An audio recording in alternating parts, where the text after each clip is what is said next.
gómìnà wa òṣèlú àgbà ọpọlọ wọn ò jí o, orí wọn ò sí lọ́rùn wọn o, wọn ò nífẹ̀ẹ́ àwọn aráàlú o tọ́lá wọn jẹ governorship lé lórí o, wọn ò dẹ̀ fẹ́ràn àwọn èèyàn wa.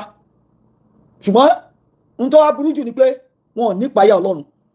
Torí tó bá ní ìpáyà Ọlọ́run tó bẹ̀rù wípé níjọ́ kan làwọn máa jẹ́ ìpè Ọlọ́run, gbogbo security vote tó lórí burúkú wọn tó ń kó pamọ́, tó ń kó sínú sọ́kàwé, tó ń kó sínú pósí, wọ́n á lò fún ààbò àwọn aráàlú. Bọ̀ torí wọ́n ti burú lọ́rùn wọn o, tó hàn bá mọ̀ òun lè ní sọ yìí o, orí wọn ti burú lọ́rùn wọn. Nítorí pé àwọn bíbù yìí rò pé ọ̀la tó máa jẹ́ Thursday, wọ́n rò pé àwọn làwọn ní, èní gangan àwọn kọ́ lọ ní. Ìṣẹ́jú wákàtí sí wákàtí Ọlọ́run ló ní. Tó ń dún mọ̀rúnmọ̀rún, tó ń ṣe yán bí ọkà, tó ń ṣe àwọn ọmọ orílẹ̀-èdè Yorùbá, tó ń ṣe wá bí ẹni pé ní babaláyé. Àwọn náà dẹ̀ lọ́sọ̀ àwọn bàbá wa di aláìmọ̀ọ́ṣe o. Oko wọn tí wọ́n ń lọ olórí burúkú wọn, wọ́n ti gbowó lọ́wọ́ Fúlàní. Ṣùgbọ́n bẹ́ẹ̀ kọ́ ni mò ń lọ. Wọ́n máa jẹ iyán wọn níṣu. Wọ́n máa jẹ iyán wọn níṣu, èmi ni mo sọ bẹ́ẹ̀ pẹ̀lú ògo Ọlọ́run dẹni àtìlẹ́yìn ànábì. Ẹ̀yin tẹ́ jẹ́ mùsùlùmí, ẹ kìlọ̀ fún wọn pé gbogbo mọ̀rúmọ̀rú tó ń dún, tí ìlú bá ń dún gbọ̀ngbọ̀ngbọ̀ngbọ̀ngbọ̀n, ó fẹ́ fàyà ni. Gbogbo mọ́kùmọ̀kú tí gbogbo àwọn gọ́vnà pàápàá jùlọ Oyèbánjí Adédatiwa tẹ́ ń ṣe mọ́kùmọ̀kú mọ́kànkan rádaràda dancing governor, ẹ̀yin ẹ fi jó tùlùká, ẹ fi jó gbógun wọlé, ẹ gba sàríà dání, ọmọ àlè yín ṣe lè lọ, pàápàá jùlọ ẹ̀yin tẹ́ jẹ́ mùsùlùmí tẹ́ jẹ́ ọmọ Yorùbá tẹ́ ní mùsùlùmí nìyí, ṣọ́bí bàbá ńlá bàbá yín rẹ̀ kẹ́ lọ sí Saudi Arabia, kẹ́ gbé àṣẹ ọmọ Yorùbá kan lọ síbẹ̀, kẹ́ wá wò bí wọ́n máa gbà lọ́wọ́ yín.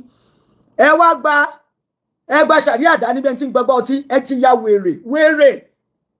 Àwọn Fúlàní tàláàfẹ́ bá ṣe ṣẹ́yìn ò mọ̀ pé ìran Saudi Arabia ni wọ́n, ibẹ̀ náà ti ṣàn wá. Àwọn lẹ́bí bábàsì, àwọn Bedouins tó wá fọ́nká sí orílẹ̀-èdè ayé bí ìgbóná, àwọn lẹ fẹ́ pa wá fún. Tẹ́ bá ní ẹ máa pa wá, Olúwa nà dá ikú sínú ilé yìí náà. Tẹ́ bá láwọn ọmọ Yorùbá mẹ̀kúnnù lẹ fẹ́ pa, bí ògo ṣe ń jẹ́ ti Ọlọ́run, Olúwa nà ìdàkú sí ẹ̀yin náà. Á nà sínú ilé yín, á bá àwọn ọmọ yín, á bá àwọn ìyàwó yín. Nítorí pé kí ni Ọlọ́run jẹ́ kó yé mi nínú ìwé Exodus ní orí kejì ìwé New Old Testament, orí kejìlélógún, ẹsẹ̀ kejìlélógún títí dé ẹsẹ̀ kẹrìnlélógún. Ọlọ́run sọ wípé ẹ̀yin olówó, ẹ̀yin alágbára, ẹ̀yin tẹ́ jókòó sórí àpèrè tẹ́ rò pé ẹ̀yin lẹ́ni ilé ayé, tẹ́ bá ń fi ìyà jẹ àwọn ọmọ mẹ̀kúnnù, àwọn ọmọ tó hàn ní bàbá tẹ́pẹ́ yìí náà lẹ́pọ̀ àwọn bàbá wọn nínú oko, ẹ̀yin lẹ̀ fáwọn bàbá wọn níṣẹ́, làwọn bàbá wọn rìtáyà lẹ̀ fún wọn ní pension, tẹ́ sọ àwọn ìyàwó wọn di opó ọ̀sán gangan. Ọlọ́run ní tí wọ́n bá ké sí òun ní ọrùn, tí wọ́n bá ké tó sunkún, Ọlọ́run lóun máa gbọ́ ẹkún wọn. Kò wá lóun máa gbọ́ lásán o, ó ní tóun bá gbọ́ ẹkún wọn, ìgbóná gbígbóná mu, ìbínú gbígbóná náà mu á dìde sí yín. Tí ìbínú bá wá dìde, kí Ọlọ́run lóun máa ṣe? Ṣé ọ̀pẹ adákẹ́jà ni Ọlọ́run àṣeyí tóun ní Elédùmarè, ó lóun máa pa yín ni. Ẹgbọ́n tí mo wí fún yín, Ọlọ́run lóun á pa yín. Tó bá wá pa yín, èmi ní àwọn ìyàwó yín á máa sunkún yín. Gbogbo dúkìá tẹ́ jí tẹ́ kó, yìí tẹ́ kó sínú pósí, tẹ́ kó sínú sọ́kàwé, yìí tẹ́ kó lọ sí Switzerland, yìí tẹ́ kó lọ sí Dubai, yìí tẹ́ kó wá sí America, tẹ́ kó lọ sí London, tẹ́ kó lọ sí Canada, báwọn ìyàwó yín á máa gbádùn. Ọlọ́run nírọ́, Ọlọ́run máa pa àwọn ìyàwó yín. Èmi kọ́ ni mo sọ o, mo ti sọ fún yín o, orí Exodus ló wà o. Exodus chapter 22 verses 22 to 24. That is where God stated it. Ọlọ́run á pa yín. He says he will kill you. Òun á pa àwọn ìyàwó yín. He will kill your wives. Ọlọ́run ti mọ̀ pé onímọ̀kùmọ̀kù ni yín. Ẹni ìyàwó méjì mẹ́ta mẹ́rin márùn mẹ́fà. Bàbá tèmi náà bó ṣe kó wọn jọ nìyẹn. Ọlọ́run máa pa wọ́n ni o, àwọn ìyàwó yín. Àwọn ìtẹ́ ń fi gbogbo owó wa, tẹ́ fi ń ra góòlù, tẹ́ fi ń ṣe pàtí fún Ọlọ́run ló máa pa wọ́n ni. Mo tún sọ mọ́ ní Olúwa o. Bó bá tiẹ̀ tún pa àwọn ìyàwó wọn, àwọn ọmọ wọn ń kọ́. Ọlọ́run ní a máa fi wọ́n pa wẹ̀ẹ́dẹ́ náà ni. Ọlọ́run máa pa àwọn ọmọ yín náà ni. Torí pé kí ni ẹ̀yin kò ti ná ìdákú sí àwọn ọmọ ọlọ́mọ. Ẹni tó bá fi dà pààyàn, tẹ́ àgírí pé kó máa pa àwọn ọmọ mẹ̀kúnnù, Ọlọ́run ló máa pa yín náà ni. Á pa yín, á pa àwọn ìyàwó yín, á wá pa àwọn ọmọ yín lé lórí. mo dẹ̀ mọ̀ pé Ọlọ́run á ṣe nítorí a lè wí lè ṣe lọ́lọ́run a lè ṣe lè wí Ọlọ́run ni alágbádá aná alápá kábíkábí Ọlọ́run ti ṣe rí ẹ̀yin dẹ̀ kì í ṣe kìrìsìtẹ́nì ẹ lọ yá bíbélì o ẹ máa nídìí ẹ o torí gbogbo nǹkan tẹ̀mí ń sọ kì í ṣe pé láti agbárí mi ló ti wá inú bíbélì ṣe bíbélì dèlè mímọ́ mi mọ́ Kùránì even though àwọn òbí mi mùsùlùmí náà pera wọn kìrìsìtẹ́nì lèmi ohun tí mo kà ni mò ń sọ fún yín ẹ gbàgbọ́ èmi tí mò ń sọ fún yín mo mọ̀ pé òtítọ́ ni wọ́n pọ̀ ọmọkùnrin kan ní Sọ́ọ̀lù ọmọkùnrin tó dára ni tó ga tó síngbọnlẹ̀ òun ló ń pè ní Sọ́ọ̀lù ọmọ Kish ni bàbá ẹ̀ ń jẹ́ ìran bọ́lọ́ ti wá ìran Benjamin jẹ́ ìkan náà àwọn ọmọ 12 tí Jacob bí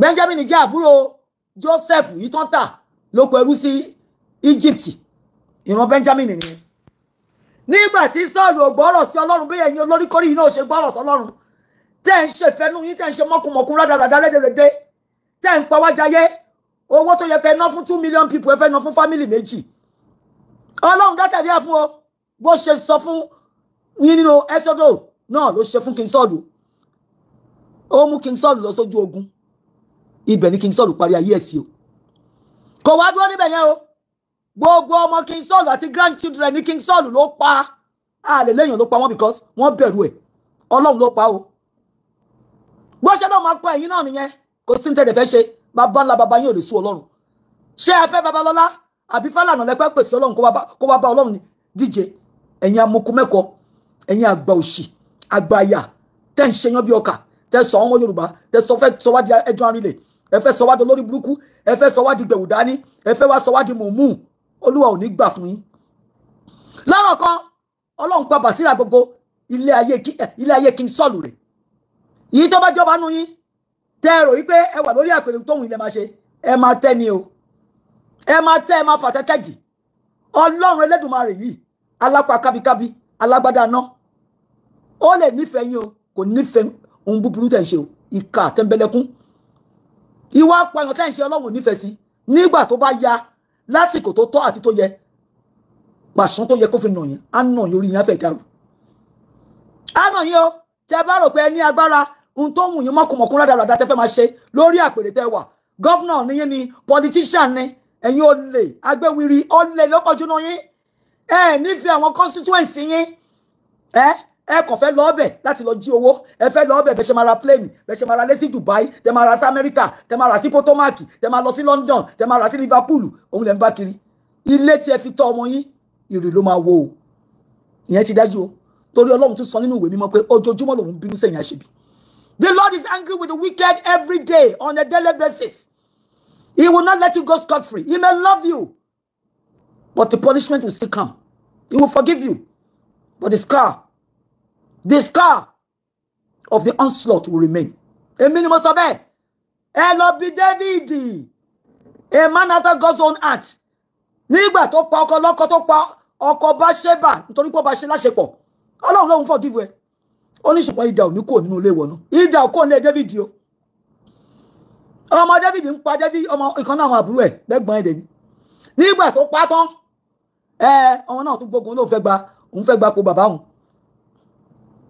Jagaban ṣó ń gbọ́ ọmọ ẹ máa gbógun tiẹ̀ nínú tó ń bá bọ̀ yìí ọmọ tó bínú ẹ wọ́n ti bẹ̀rẹ̀ sí ní gbógun tiẹ̀ o wọ́n ti ń gbógun tiẹ̀ bàbá Jagaban àwọn ọmọ tẹ rẹ́ẹ̀sì tẹ fi billions owó ọmọ Nàìjíríà ọmọ Yorùbá tẹ fi tọ́ ẹ máa bleed your soul will bleed gbogbo àṣàkáṣà tí gbogbo yín dátẹ̀rù pé máa mú jẹ́ rọ́lẹ̀ pa kò sí àṣepamọ́ lọ́wà níjọ́ tí Ọlọ́run bá máa túfùrọ̀ dìyẹn yín síta gbogbo ayé ló máa gbọ́ ẹ ṣẹ̀ṣẹ̀ bẹ̀rẹ̀ ni o ẹ ṣẹ̀ṣẹ̀ bẹ̀rẹ̀ ni nítorí náà mò ń pàrokò fún yín ni pé tẹ́ bá rò pé ní agbára tẹ́ lè ṣeun tẹ́ fẹ́ èmi ọmọ Wùnmí ọmọ Ibrahim ọmọ Jamiatu mò ń sọ fún yín pé irọ́ lẹ pa ẹ tutọ́ ẹ̀ dànù ẹ máa jẹ bótobòto nínú ìyà tí ìyà Ọlọ́run bá dé sí yín ní àsìkò tó tọ́ àti àsìkò tó yẹ ẹ tọwọ́ bojú ẹ̀ ní rẹ́kún ẹ kẹ́ ẹ̀ ní rẹ́ níbẹ̀ yìí ẹ ṣẹ̀ṣẹ̀ bẹ̀rẹ̀ ni ìyẹn apá kan ẹ̀yin ará mi ọmọ Yorùbá ògidì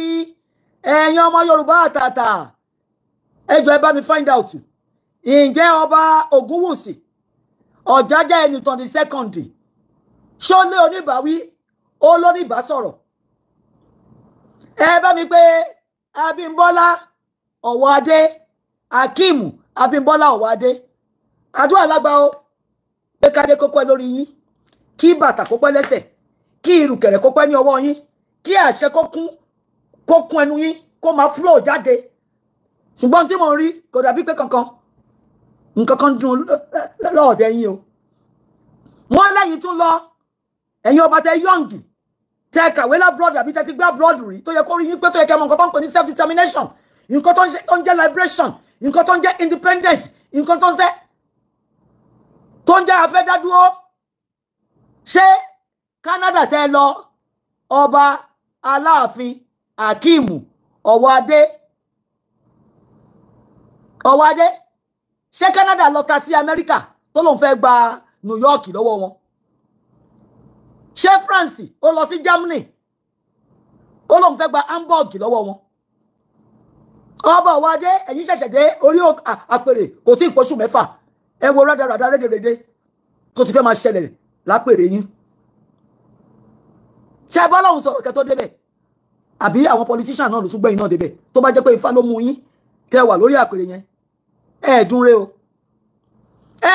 o torí gbogbo nǹkan tá à ń gbọ́ nípa yín gan kò dùn mọ́ wa nínú àsọmọ Yorùbá o wọ́n Ọ̀yọ́ Mèsì Mèsì ṣé Mèsì tẹ́ máa fún bàbá Tinubu tó lòun máa gbẹ́sẹ̀ sáwọn èèyàn yín lọ́rùn àbẹ́yìn náà lọ láti lọ kí síáàsì bàbá Tinubu ládùúgbò gbogbo nǹkan tí ń gbọ́ tẹ́ ẹ̀ bá tiẹ̀ gbọ́ nígbà tẹ́ dẹ̀ dórí àpèrè ó yẹ kójú yín ti là kẹ́ ti ríran tẹ́ ẹ̀ bá ríran kẹ́ ní kọ́ fún yín ní bifocal kẹrin tó ń lọ lórí ilẹ̀ ní Ìbàdàn tẹ́ wà àgbẹ̀ mélòó ló wà nínú oko tó ń dá oko so that oúnjẹ á dínwó fún àwọn èèyàn wọn ọmọ Yorùbá láti rà ẹ wàá ṣe yẹn ẹ̀yin àtògúnwùsì ẹni ìtàn Ọ̀jájá ẹ̀yin méjèèjì ẹ̀ tí ì pé 60 ẹ wá ń ṣe langbalangba ṣé ẹ̀ ń ṣe competition ni ẹ̀ ń ṣe competition ṣé orí yín ó dúró dáadáa lọ́rùn yín àti ọba ṣé ẹ mú ìrìnkẹ̀rẹ̀ yín dání dáadáa adé orí yín ó jókòó sí orí yín dáadáa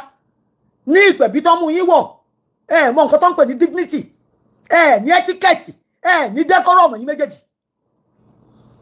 ẹ̀yin méjèèjì ó ní o àti ẹ̀yin ní o àti bàbá Ògúnwùsì ní o àti ẹ̀mọ̀ pé bàbá Ògúnwùsì kò dá sí Yorùbá nation ó kàn bẹ̀ wá ká ní sùúrù náà ni ká ní sùúrù tí Fúlàní máa fi pa wá tán ńgbà tó jẹ́ pé láàkì bàbá Tinubu làwọn náà ń ṣe ẹnu mi gbà ó ọba Ògúnwùsì tí ò bá sí pé orí àpèrè orí adélẹwà máa bí yín lọ́mọ bẹ́ẹ̀ ni mo sọ ẹ̀ tí pé 50 tí n bá bí ọmọ at the age of 18 Ọ̀jájá Ògúnwùsì Ẹniọlá Ẹnìtàn the second I will bless you torí mo ní ọmọ mo lọ́rẹ̀ẹ́ tó ní ọmọ tó ju èlò ṣùgbọ́n torí pé ọba ó ń ba lórí ohun gbogbo máa fún ẹ lọ́wọ́ yẹn ẹ̀yin méjèèjì Ọọ̀ni of Ifẹ̀ Aláàfin Ọ̀yọ́ ẹ̀yin ni the two outstanding kings of the Yorùbá dynasty ẹ wá ń ṣe mọ́kùnmọ́kùn ẹ ń ṣe yan yín bí ọkà ẹ ní dignity kankan about you ẹ̀yin náà tún wá ń jẹ ẹ lọ sábùjá ṣé ẹ̀yin rí the Sultan of Sokoto kó lọ sábùjá kó máa lọ dọ̀bálẹ̀ fún Tinubu ńlẹ̀ bí báyìí Tinubu tó yẹ kẹ́ máa pàṣẹ fún tí ò bá gbọ́ kẹfẹ́ pélé fún kẹ́ máa fi orí adé ọmọ ilẹ̀ Yorùbá kẹ́ máa fi bá sọ̀rọ̀ ṣùgbọ́n Tinubu ló ń pèsè fún yín Tinubu ló ń pèsè fún yín politician tó máa kó bẹ láàrin ọdún 7 orí àpèrè tẹ́yìn wà 30 ọdún lẹ́nìí tọ́lọ́wọ́ bá ti jẹ́ yín pé ẹ wà lórí àpèrè baba ńlá baba yín tó bá wá jẹ́ pé ní tòótọ́ ọmọ ọba lẹ jẹ́ ìdílé ọba lẹ ti wá ọba là ń pè yín níbo ni Dànsákì yín wà wọ́n lè rí ọmọ ọba kẹ́ má rí Dànsákì níbo ni Dànsákì yín wà Ògúnwùsì Ẹnìtàn Ọ̀jájá the second níbo ni Dànsákì ẹ wà tẹ́ ń lọ sí Àbújá tọ́mọ ti gbé báàgì Ghana mosque fún yín ẹ ti lose decorum ẹ lose dignity ẹ lose integrity yín ṣẹ́yìn ọba táwọn fẹ́ máa bọ̀wọ̀ fún rẹ̀ káfẹ́ máa sábà rẹ̀ káfẹ́ máa gbé òṣùwọ̀ fún yín oṣù bẹ́ẹ̀ wọ́n fẹ́ gbé fún yín gbà tẹ́ ẹ ń fojú ọlá wa gbọ́lẹ̀ ṣẹ́yìn rí the Sultan of Sokoto kó lọ bẹ Tinubu ní àwọn lọ́njúwèé bí tí Tinubu máa sọ sí ẹ̀yin ò lè pàṣẹ lórí ilẹ̀ baba ńlá baba yín wọ́n dẹ̀ ní àṣẹ ń bẹ lẹ́nu ọba àṣẹ wọlé pa fún Tinubu kó gbé ẹsẹ̀ rírọ̀ ẹ̀ kó gbé kúrò ní ọrùn àwọn ọmọ Yorùbá àṣẹ wọlé pa láṣẹ lẹ́nu mọ́ fún ni tí Tinubu bá sanwó fún yín orí àpèrè baba ńlá baba yín ṣé Tinubu ló tún ṣe yẹn náà òun ló ní wà láṣẹ ní àṣẹ ní authority ní power lórí Tinubu lásán tó gorí oyè táwọn aráàlú ń ṣépè fún wá ń lọ sí Aso Rock ń lọ sí Aso Rock ń lọ kúnlẹ̀ ń lọ dọ̀bálẹ̀ ẹ̀yin ọba wa yẹn ń dójú tì wá ṣẹ́yìn orí ọba Benin máa náwó sí every canary kẹ́ máa gbọ́wọ́ lọ́wọ́ wọn ṣẹ́yìn rí ọba Benin kó náwó sẹ́nì kankan láti gbọ́wọ́ ní respect fún orí àpèrè tẹwà gan gbogbo èèyàn lẹ́fẹ́ lọ sí pàtí wọn tẹ bá tún débẹ̀ ẹ̀ tún máa jẹun ẹ̀ ń dójú tì wá o táwọn èèyàn ò bá sọ fún yẹn pé wọ́n bẹ̀rù yín Ọlọ́run nìkan ló yẹ ká máa fi ìbẹ̀rù fún respect la lè fún yín ṣùgbọ́n respect should be hand ṣe hand ni respect wa nítorí pé wọ́n á lọ bá gbà lórí gbogbo ohunkóhun tọ́wọ́ bá ń ṣe mọ́kùnmọ́kùn rádaràdà lédèrèdè kágbẹ́nu rọ̀ gbogbo yàmàyàmá tẹ̀yìn ṣe ṣe rí ọba Benin kó máa ṣe yàdàyàdà rédèrèdè tẹ̀yìn ṣe ṣe rí ọba Benin kó máa lọ sí ọ̀dọ̀ Tinubu kó máa lọ dọ̀bálẹ̀ wọ́n máa tẹ̀ ń gbówó fúnra wọn lẹ́yìn àmàrí èèyàn wá tẹkọ̀ létí lọ Ògúnwùsì mélòó ló ti lọ sọ́dọ̀ Sultan of Sokoto ẹ̀ ń lọ dọ̀bálẹ̀ wo ọmọ aládé ọmọ olóyè ọmọ nírùkẹ̀rẹ̀ òun lọ dọ̀bálẹ̀ fún Fúlàní alákìísà lórí alákìísà ó fọ̀pá mẹ́fà ó fi ṣàkísà ó fi ṣòṣùká sórí àwọn yẹn ni wọ́n lọ dọ̀bálẹ̀ fún ṣe rí pé ń dojú ti àwọn alálẹ̀ ń bínú sí yín o ẹ jẹ́ kí n sọ fún yín torí náà lẹ ṣe rí nǹkan kan ṣe fún Fúlàní àwọn alálẹ̀ ń bínú sí wọ́n ti kọ̀yìn sí yín torí ẹ ṣe ẹ̀tọ́ ẹ ṣe òdodo àgàbàgebè lẹ́ ń ṣe mọ̀nàfìkì lẹ́ ń ṣe ẹ ti ta àwọn èèyàn yín ẹ ti tẹ̀jẹ́ wá sílẹ̀ àwọn alálẹ̀ ń bínú sí yín ọba Akeem Abímbọ́lá Ọwádé Canada malẹ̀ ti wá mo rántí ọba tó wá láti Canada tó ń ṣòṣì bí ẹran aṣẹ́wó Àkànbí Adékúnlé of Ìwó bàbá Jigolo King àwọn iṣẹ́ yìí náà ṣe o ní Canada ń gbà tẹwà ń bẹ̀ ṣùgbọ́n bẹ́ẹ̀ ṣe ń ṣe ló dàbí pé ẹ̀ ń ṣe iyán bí ọkà ó yẹ kẹ́ ti wà exposed to the extent pé nígbà tẹ́ dé first meeting tẹ́ máa kọ́kọ́ bá bàbá Tinubu ní pé bàbá Tinubu mo mọ̀ kọ́lọ́run ló gbé yín síbẹ̀ ṣùgbọ́n àwọn èèyàn mi ń ké o wọ́n làwọn fẹ́ lọ kí ni ìgbésẹ̀ yín bọ̀tẹ́ ń lọ ọbẹ̀ ń lọ rawọ́ sí ẹ̀ ń lọ rawọ́ ẹ̀bẹ̀ bí ẹ tó bá ti gbé 500 million lé yín lọ́wọ́ bàbá Tinubu ti ra ẹ̀mí yín àbí 500 million tí bàbá Tinubu jí lórílẹ̀-èdè Yorùbá Lagos State ni bàbá Tinubu ti jí most of the money àtògùn olóró tó ń gbé káàkiri allegedly bàbá Tinubu ó ń fi billion van kówó sí ọmọ àlè ọmọ akúṣe tó dénú ilé ọlá tó wọ́n ń ṣe mọ́kùnmọ́kùn báṣabàṣa búṣubùṣu ọwọ́ wọn lọ́kùnrin àwọn bàbá Tinubu tẹ́tẹ̀ yáyì bàbá tó mú àwọn èèyàn ẹ̀ pa tó ń pẹ́ ojúlówó àwọn ọmọ Yorùbá lóòótọ́ wọn ò tí ì pa Ṣèyí wọn ò tí ì pa Fọláṣadé wọn ò tí ì Màmí Bátúkalẹ̀ wọn ò tí ì rẹ́pù Oyíndàmọ́lá Abibat wọn ò dẹ̀ tí ì ṣe nǹkan kan wọn ò tí ì kidnap Ọláyínká sọ bàbá Tinubu ò kíá ẹni àmọ̀rí ò bá kú lọ́rọ̀ bàbá Tinubu àmọ̀rí fún ara ẹ̀gọ́ ò bá kú kò kan bàbá Tinubu ti gbé ojú wọn fún ṣètánì ló ń bá bàbá Tinubu jayé pọ̀ àti abiyagba tó ń gbé sílé àwọn olóògì ní òru àwọn lọ́nà pẹ́ra àwọn ní arósọ igba má balẹ̀ tí ò bá ti balẹ̀ máa fa ya ni Ọlọ́run máa fa aṣọ wọn ya ni tẹ́yìn bá wálé jẹ́ ọba ní tòótọ́ in action in behaviour in words tẹ́wárí gbogbo mọ́kùnmọ́kùn tó ń lọ lórílẹ̀-èdè Nàìjíríà pàápàá jùlọ ìhà tí bàbá Tinubu kọ sí àwọn ọmọ Yorùbá ìhà tó lórí burúkú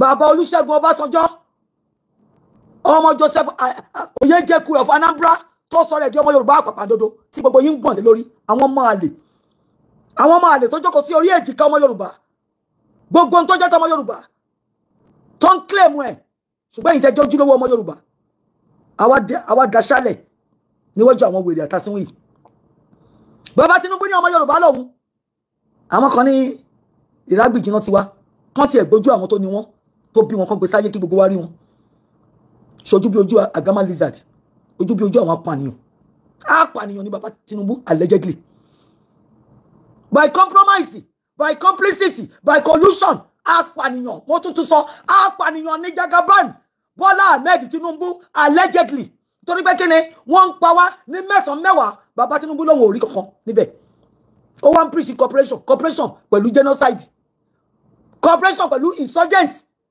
ká cooperate pẹ̀lú Boko Haram pẹ̀lú Lakurawasi pẹ̀lú Mahmood pẹ̀lú Iswati pẹ̀lú Miyetti Allah bàbá Tinubu ní kẹ́ cooperate so that wọ́n bá pa yín fọwọ́ pa ẹ fi bandage sí kò ní bench fún yín bàbá Tinubu aláàárọ̀ tí ní kò dá fún yín ó yẹ yín láàárọ̀ yín ọlọ́sàn ó ń package yín alálẹ̀ máa yí dànù ni gbogbo ń tẹ́ ṣe fún àwọn ọmọ Yorùbá tẹ́ fi ń pa wá lẹ́kún ẹkún máa wọlé ẹ̀yin náà kì í ṣe tèpè pẹ̀lú àṣẹ Elédùmarè ni torí Ọlọ́run sọ pé ojoojúmọ́ lòun bínú sí ẹ̀yin àṣebi ẹ̀yin ìka ènìyàn ẹ bá Ọlọ́run lẹ́sẹ̀ gbèjì bàbá Tinubu wọ́n tẹ Ògúnwùsì Ẹnìtàn Jájá the second Àtàkìmù Abímbọ́lá Ọ̀wádé ẹ̀yin ni mo wá ké pé o gbogbo àwọn ọba ilẹ̀ Yorùbá wọ́n ti kọjá 60 70 Àwùjalẹ̀ ní ọba Ìbàdàn nìbàdàn ní Aláké of Ẹ̀gbá ní àwọn ti dàgbà ṣùgbọ́n ìtẹ̀pẹ̀rẹ̀ ní youngster tó yẹ kó rí yín máa wú yáyáyá bẹ́ẹ̀ ṣe máa tún Nàìjíríà ṣe ìdọ̀bálẹ̀ orí burúkú lẹ̀ ń gbéra sánlẹ̀ fún Tinubu ìdọ̀bálẹ̀ ń gbélẹ̀ lẹ́ ń ṣọ́ra mọ́lẹ̀ fún Tinubu bẹ́ẹ̀ lẹ̀ ṣe ń ṣọ́ra mọ́lẹ̀ bẹ́ẹ̀ lòun náà ó ń lè kíyàsí àwọn kàbáàlì tó ń gbedébẹ̀ ẹrù fáìtì lòun gbedébẹ̀ òun dẹ̀ lòun máa yọ kò sí tó kàn wá ẹ má ṣọ̀kù bá wọn jà lọ́rọ̀ wọn fúnra wọn lọ́mọ fúnra wọn lóògùn jẹ àwa ò lágbára o ṣùgbọ́n gbogbo àwọn ọmọ ogun ọ̀run wọ́n á dìde sí ọ̀rọ̀ bàbá Tinubu wọ́n á gba ẹsẹ̀ kúrò lórí ọ̀run wa ṣùgbọ́n yìí tẹ́ jẹ́ ọba tẹ́ ẹ̀ bá mọ ipò tí àwọn alálẹ̀ àwọn baba yín gbé yín sí tẹ́ ẹ̀ ń ṣe mọ́kùmọ̀kùn ẹ̀yin gan ò ní pẹ́ lórí àpèrè yẹn kì í ṣèmi ni mo sọ bẹ́ẹ̀ o àwọn alálẹ̀ máa bínú sí yín pọ́nrọ́gọ́dán wọ́n á bínú sí yín pọ́nrọ́gọ́dán Ọ̀jájá Ògúnwùsì Ẹnìtàn the second Ọọ̀ni of Ifẹ̀ me dislike ẹ o mo like ambience so cool you are cool calm and collected with no significance wọ́n láàkì rí ọmọ ọba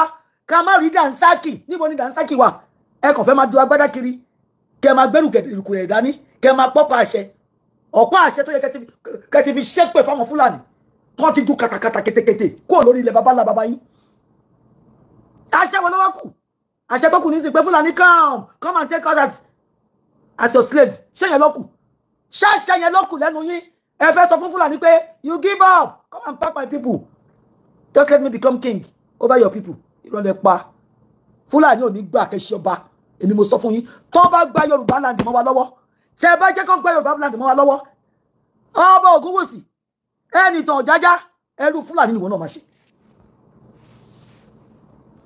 wàá máa bá wọn dẹranko wọn ṣẹlẹ̀ láìkí màlúù láti jẹ ẹ̀yin lẹ máa fìdí màlúù wọn á kó yín sínú oko ẹ máa gbé tí màlúù máa jẹ ẹ ṣẹ̀ṣẹ̀ bẹ̀rẹ̀ ni o ọba Ọ̀wádé Akeem Abímbọ́lá ó dé láti Canada in less than 2 months mọ́kùnmọ̀kùn rádaràda ló ń ṣẹlẹ̀ lápẹ̀rẹ̀ ojú ò tiẹ̀ ìwọ tó yẹ kó wà exposed tó yẹ kó wọlé tó bàbá Tinubu kó máa fún láì dí àsọba àsọláàfin gbogbo yín ṣe yàmàyàmà rádaràda rédèrèdè ẹ wá lọ́ba nìyín ṣẹ́yìn rí ọba London kó ṣòṣì bí ara ẹṣẹ́ òbí tiyín àbí ẹ rí ọba àbíní kó máa ṣe láǹgbà bíi tiyín ẹ̀yin náà kíá wọ́n fẹ́ gbé ṣẹ̀rí àwá sórí ilẹ̀ yín tó máa gá àwọn ọmọ yín lápá tó máa fipá bá àwọn ọmọbìnrin yín sùn tó bá wọn sùn tó wọ́n tún kíkí bọ̀ wọ́n ní abẹ́ ṣéun tó fẹ́ nìyẹn àwọn alálẹ̀ máa bínú sí yín ni o tẹ́ bá lọ́ba nìyín tẹ́ ẹ̀ mọ protocol tẹ́ ẹ̀ mọ nuances tẹ́ ẹ̀ mọ tẹ́ máa ṣe lẹ́nu ẹ kó lórí àpèrè kẹgbọ́ balẹ̀ kẹ lọ jọyàn olóṣèlú ká mọ̀ pé politicians ni ṣùgbọ́n tẹ́ bá pera yín lọ́ba tẹ́ ẹ̀ fi orí adé gbolẹ̀ tẹ́ fi ń kẹlẹ̀ tẹ́ kúrò lórí ẹṣin tẹ́ ń rinlẹ̀ tẹ́ ń jẹ́ kí Fúlàní máa ṣe gbọ́s fún àwọn èèyàn yín lẹ́nu ẹ̀ kì í ṣọba o òtútù fẹ́ tẹ̀ ẹ̀ ń ṣọba mọ́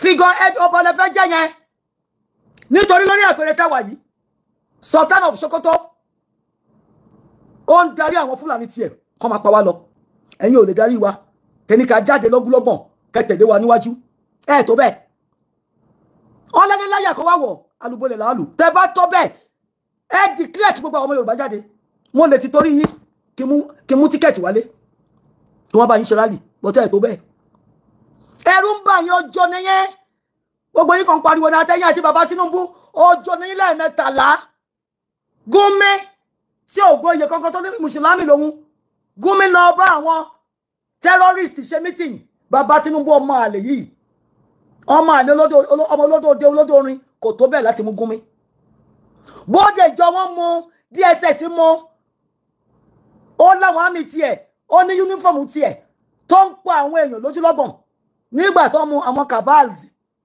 àwọn wèrè àwọn alákìísà lórí wọ́n pe bàbá Tinubu pé kó sọ bóde jọlẹ o tí ó bá fẹ́ rógun bàbá Tinubu sọlẹ̀ ni láàrin wákàtí 24 in less than 24 hours bàbá Tinubu fi bóde ìjọ tó ń pa wá tó ń pa àwọn ènìyàn sílẹ̀ ṣùgbọ́n bàbá Tinubu ò rí ti Sunday Igboho tó ń jà fáwọn ẹbí ẹ̀ kò rí sí o kò rí wí o kò ní tí kóòtù ní ká fún owó tó ní ká fún ẹ owó èrè wọn ò fún lọ́wọ́ tí kóòtù ní kán fún o torí pé wọ́n gba gbogbo nǹkan gbé ìní ẹ̀jẹ̀ wọ́n jó gbogbo mọ́tò wọ́n fọ́ mọ́tò wọ́n jólé wọ́n pa èèyàn méjì síbẹ̀ bàbá Tinubu ò rí wí ẹ wá lọ́mọ Yorùbá nìyí ẹnu mi gbà o Jagaban of Bodilon the lily livered the coward of the Yoruba land ọmọ àlè nìyí ṣẹ́gbọ́n tí wọ́n wí fún yín bàbá Tinubu ọmọ àlè gidi authentic 100% ọmọ àlè òun nìyí bàbá Tinubu ẹ̀yin sí àwọn ọmọ tí yín sí ẹ̀yin odi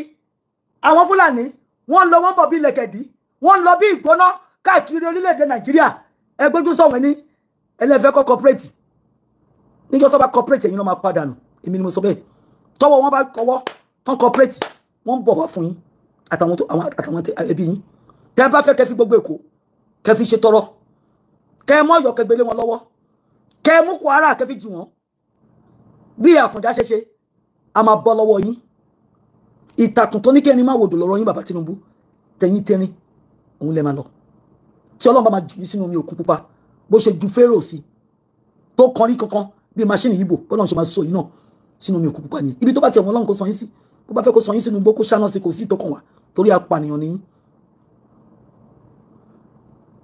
Thank you Yara, thank you so much. I'm talking about the kings of Yoruba people who are complacent about the genocide going on in Nigeria. Our kings, our monarchs, they are not talking. I'm doing very well, Yada. I really appreciate you. Thank you so much. But today, I am angry because our kings who are supposed... I'm from West Africa. I'm a Yoruba woman. I'm a woman. I'm a grandmother. And my son, who could have been killed in Nigeria if I left him there, is here in America as a major in U.S. Army. I don't know why YouTube is not showing the face, but you can hear me. I am 69 years old. As of this month, I am 69 years old. And by the grace of God, I am praying that I celebrate my 70th birthday. So I am saying that I am angry. I am angry with our kings, the Yoruba kings. The Yoruba kings. Yeah, just listen. If you're listening to me, I appreciate you, Yada. I am a grandmother of 69 years old. And my son is over 40. So you are like a son to me. Like a son to me.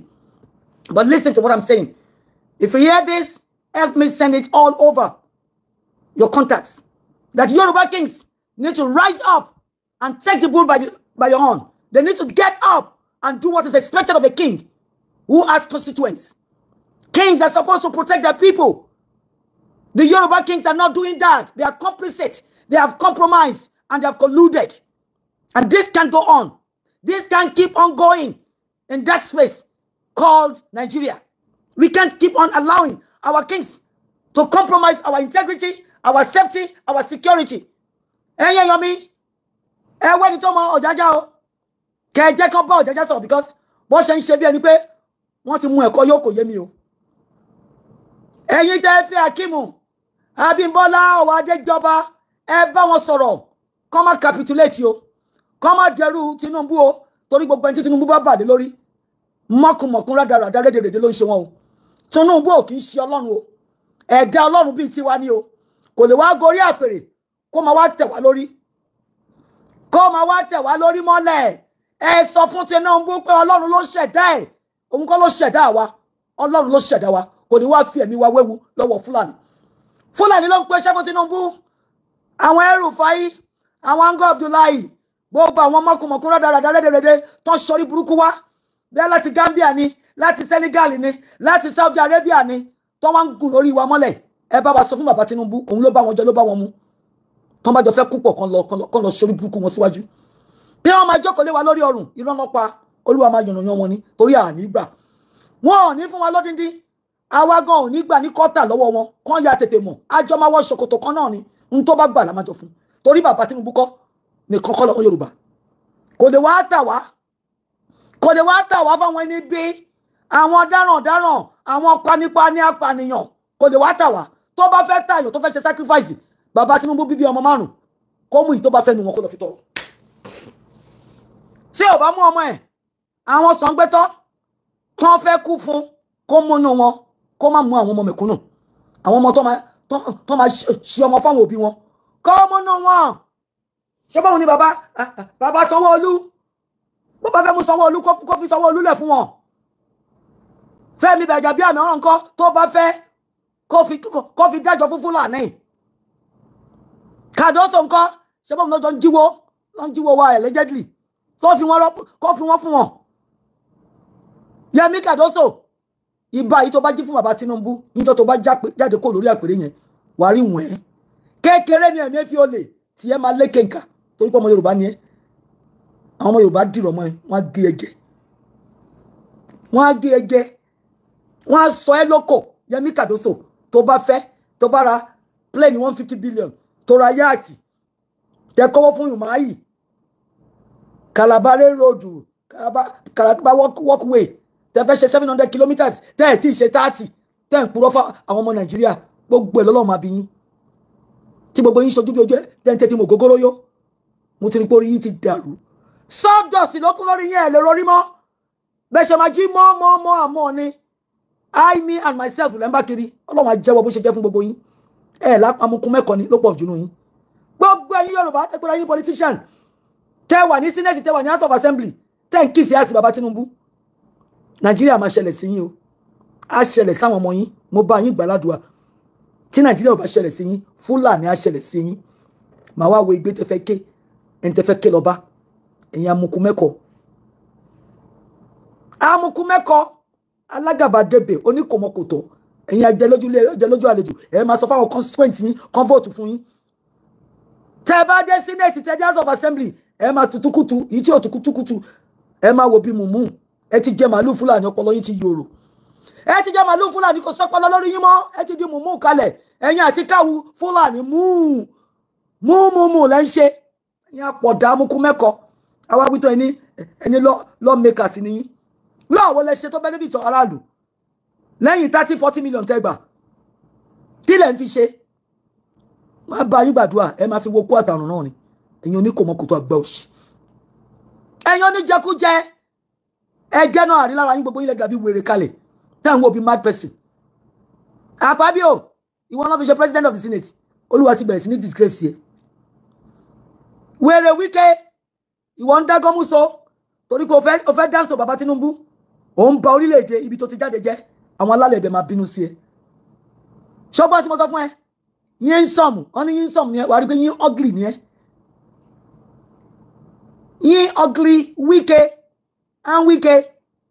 àwọn alálẹ̀ Rivers wọ́n máa kọ̀ dé àìmọ́ṣe sí ẹ gbogbo ẹ̀yin tẹ́ lọ́wọ́ nínú tí Nàìjíríà ṣe bàjẹ́ tẹ́ lọ́wọ́ nínú bó ṣe gbé ẹsẹ̀ lé àwọn ọmọ Yorùbá lọ́rùn mo sọ fún yín pé Ọlọ́run máa rọ ẹsẹ̀ yín yẹn ni ọ̀rọ̀ yín ó wà níwájú Ọlọ́run tó ń get special attention ọ̀rọ̀ yín Olúwa máa dá sí gbogbo ẹ̀yin tẹ́ ní kọ́mọ Yorùbá kán máa lọ kán dúró kí Fúlàní máa pa wọ́n 1 by 1 dozen by score gbogbo yín lẹ máa rí ìdààmú Ọlọ́run gbogbo yín lẹ máa rí ìjàngbàdì Ọlọ́run gbogbo yín lẹ máa rí ìbínú Ọlọ́run tilétilé yín tọmọtọmọ yín tayataya yín àyàfi tẹ́ bá jẹ́ ká lọ láyọ̀ àtàlàfíà tẹ́ bá láàní lọ tẹ́ ń fẹ́ bí pa wá ẹ fi wá sínú òkùnkùn ẹ jẹ́ arọ́ mímu ẹ tún gbé GMO wá bá wa Akínwùmí Adésínà ikú ti ṣínà fún ẹ o ìwọ fẹ́ gbé GMO seed wá bá wa ó fẹ́ pa wá lógúnlógún lọ́gbọ̀lọ́gbọ̀ ìdà ikú tó nà sí wa ó máa turn around ó máa yà nílé ẹ o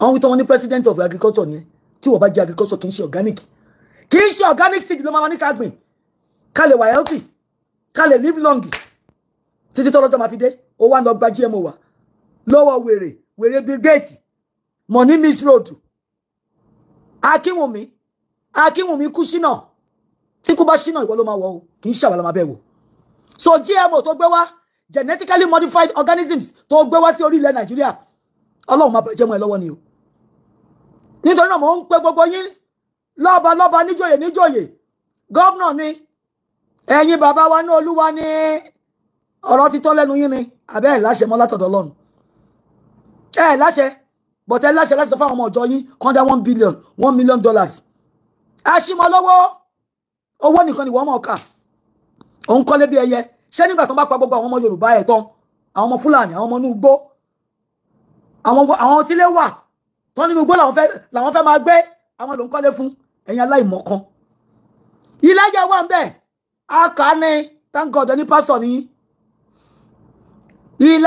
prophet Elijah of Tishbite Elijah the Tishbite la gbọ́ gbọ́ pé bàbá Elijah kọ́lé ó ka mọ́tò ó kọ́ mansion àṣìmọ́ lọ́wọ́ bó ṣe ń gba dọ́là lọ́wọ́ wa Nàìjíríà ló ń gba náírà níbo ló ń kó lọ pásọ àṣìmọ́ lọ́wọ́ okú ònú màlẹ́ olóòdì kìrìsìtẹ́nì ìwọ ẹ̀ tún wọ̀sì as a Christian allegedly gbogbo létà nǹkan Fúlàní ló máa bá yín tinubu ṣẹ́ni wọ́n ṣe tinubu Benue wọ́n bá gba Benue tán tó ń wá sórílẹ̀ wa tẹ aláwọ̀ wọn nítorí ẹ̀yin lẹ fún wọn láyè ẹ̀yin lẹ complicit lẹ compromise ẹ̀yin ni accessory before and after the fact ẹ mọ̀ pé Fúlàní ń pa wá ẹ gbójú sọ̀hún ìdá Fúlàní máa bá yín ìdá Fúlàní ń bọ̀ nù lẹ́yìn lódìdí lójú dọ́sìnì lójú páálí tẹ bá láwà lẹ máa pa lẹ́fẹ́ fi ṣe sacrifice Ọlọ́run á turn me around mo rántí ìgbà tọ́lọ́run ní kí n lọ gbàdúrà yípa ẹni tó bá fẹ́ fi mí ṣe sacrifice kó mú tiẹ̀ kó fi ṣe sacrifice o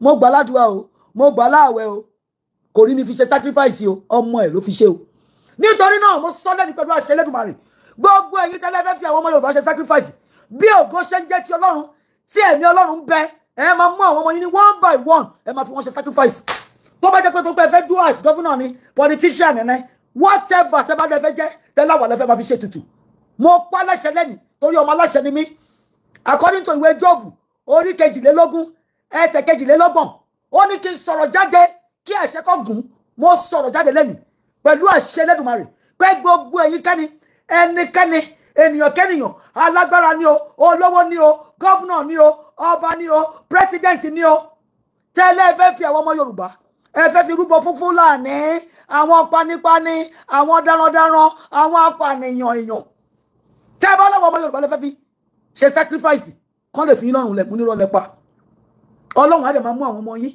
á máa mú àwọn ìyàwó yín ó ti sọ lórí Exodus already pé tẹ́ bá ń pa wá lẹ́kún tá bá ti ké sóhun yóò dá wa lóhùn á pa yín á pa àwọn ìyàwó yín á pa àwọn ọmọ yín lé wọn á fẹ́ wo bàbá ńlá bàbá yín tó fẹ́ sùn Ọlọ́run ní ẹgbẹ́rẹ́ jẹ́ Jésù gbogbo ẹ̀yin tẹ́ dáwọ́ tẹ́lẹ̀ ọmọ Yorùbá ò ní rọ́wọ́ lọ kò ní gòkè àgbà ní rí bá ti ṣe ní rọ́nà gbégbà mo ní gbogbo yín ni Ọlọ́run ló máa fi ṣe ìrúbọ fún wa oko tí Ọlọ́run sọ lórí Amorite ní Joshua chapter 10 verse 10 and 11 Ọlọ́run máa bẹ̀rẹ̀ sí sọ òkò bànújẹ́ sínú lẹ́yìn Ọlọ́run máa sọkọ sí lẹ́yìn o ní fi wá rúbọ ní gbàbọ̀dẹ̀ lórí wa gbogbo ẹ̀yin tẹ́lẹ̀ tí gbàbọ̀dẹ̀ mo pa láṣẹ tẹ́ bẹ̀rẹ̀ sí ní rí ìbínú Ọlọ́run lẹ máa bẹ̀rẹ̀ sí ní rí àdàbí tí kò bá ń ṣe ẹ̀jẹ̀ tí ó wà ní inú veins yín ló wà nínú veins àwọn ọmọ mẹ̀kúnnù àwọn ọmọ tẹ́tí pa bàbá wa sínú oko tẹ́tí fipá bá àwọn ìyá wa sùn mo ní ìdá Ọlọ́run máa tó wọnú ilé yín o èmi ni mo sọ bẹ́ẹ̀